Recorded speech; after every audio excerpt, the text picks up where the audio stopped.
So now let me turn it over to Andy Wang. Thank you, Leif, for inviting me to this webinar. I'm going to talk about the very fundamental problem of just getting to your data. The majority of the industrial data are at the edge, so we call this edge data pipeline. But as you'll see, increasingly companies are moving the raw data into the cloud. But having the raw data in the cloud doesn't mean that you have meaningful access to it. I'll talk about that also a little bit later. So edge data pipeline, very simple concept, is about moving data from the edge to the cloud. Three components at the edge are your data sources. They can be equipment, right? Machines, instruments, PLCs. They can be historians, Pi, Canary. They can be files or even software APIs or even SharePoints. And so there's a lot of different type of data sources. And typically you have to process that first directly at the edge in order to clean that up, validate it, transform, unify. And then the outcome of that is high quality data that you can use. So you deposit that data into typically a cloud data warehouse like a Snowflake or Databricks or Amazon S3 or whatever you name it. There's so many different options there. And typically we get asked two questions.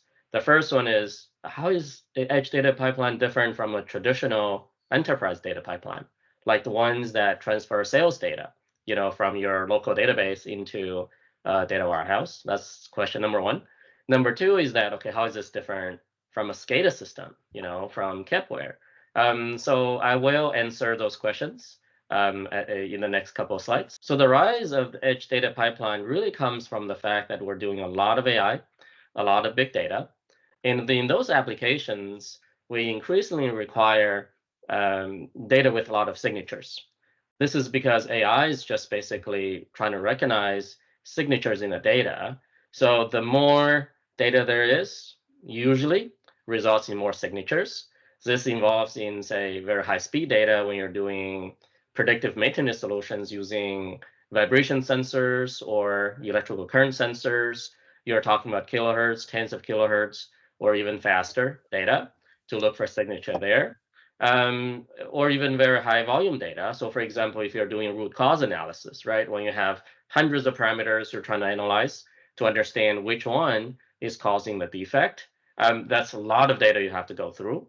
Similarly, for KPI analysis, where you're understanding the performance of every single site, every single field team member, that's a lot of data to go dig through across all the sites. So high speed, high volume data is what edge data pipeline supplies. And that's something SCADA systems do not supply. SCADA systems really are designed for human consumption, and edge data pipelines are designed for AI consumption. The same industrial data problems exist, like data disparity and data quality.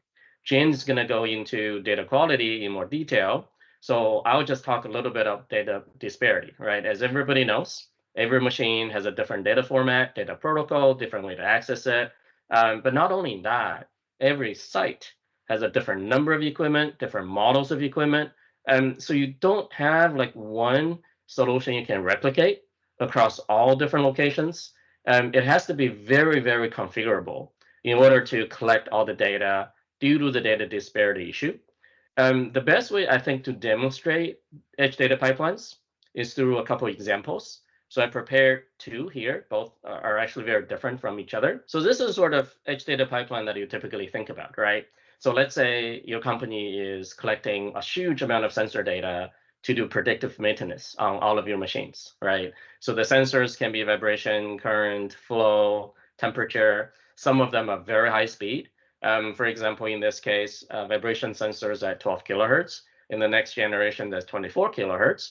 There's a lot of them across different sites, and every site have a different configuration, different number of equipment, different type of sensors.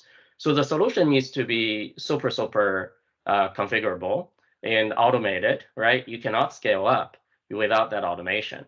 And obviously, the network connectivity is not always good in these cases. So you need one to buffer data to make sure you lose no data. And sometimes maybe you cannot send all the data up because of cost. So now you have local buffering. Maybe you send some data based on demand, based on some conditions, but you have to, maybe you get, huge amount of data on demand when you see some events. So the solution gets pretty complicated very quickly, and this is a very typical type of edge data pipeline. So this one is a different type of data pipeline. Here, data are not directly collected at the machines. Data already got collected from the machines into databases.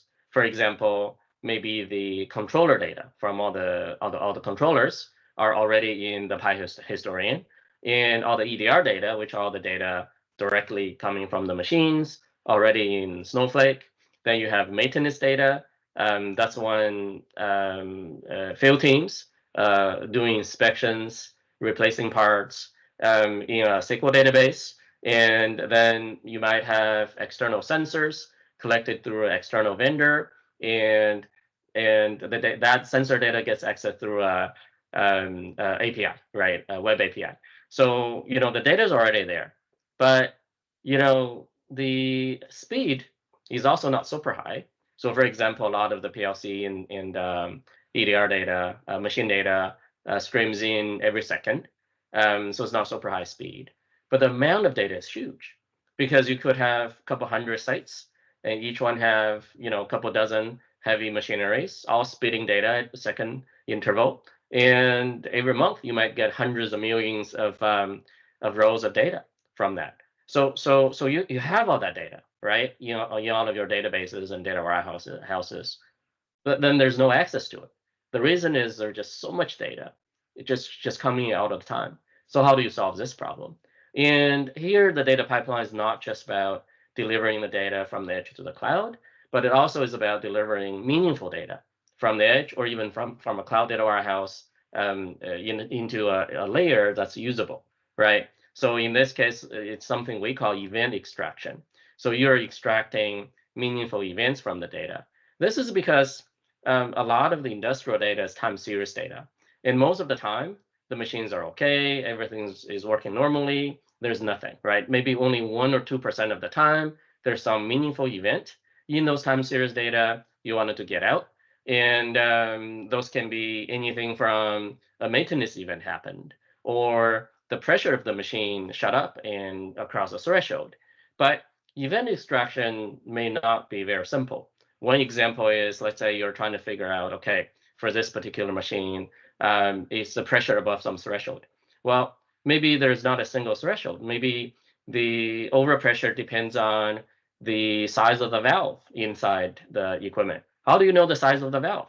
Then you actually need data from the maintenance team to figure out what valve they replaced at what time and what the size they used. So you have to look up that data, different location. Now, once you know the size of the valve, you have to look up maybe some kind of a lookup table at a different location that tells you what is a threshold corresponding to that size valve. Now you grab that threshold. Now you can use that data to monitor your real-time pressure that are coming in to see whether if it's overpressured. And as soon as somebody changes that valve into a different size, now you have to change the threshold. So those are the data fusion event extraction process you go through with this data. Once you do that, you could potentially reduce hundreds of millions of those data into just a few thousand events. And all of a sudden, it's much easier to analyze that data, right? So a lot of data analytics start to happen very quickly. So for example, now you can generate smart alarms for your field team to observe. You can reduce existing non-smart alarms from a huge number to a small number. Your data team can work on some data model to predict component life. You can use the events to understand root causes. Maybe your CEO asks you to generate a monthly report on all the expenses of all the components across your company. Maybe the CFO office asks you to look into the performance of different brands of components. So that gives them better visibility and negotiation with vendors. So once you have a meaningful data layer, like the events, you speed up the data analytics process. So what we often say is that the event data layer is like the drain layer that you need, right? And data pipeline, can solve that problem for you. Now, if you think about what I've said for this example and for the previous example, there's some pretty complicated operations involved, right? It's not simple thing.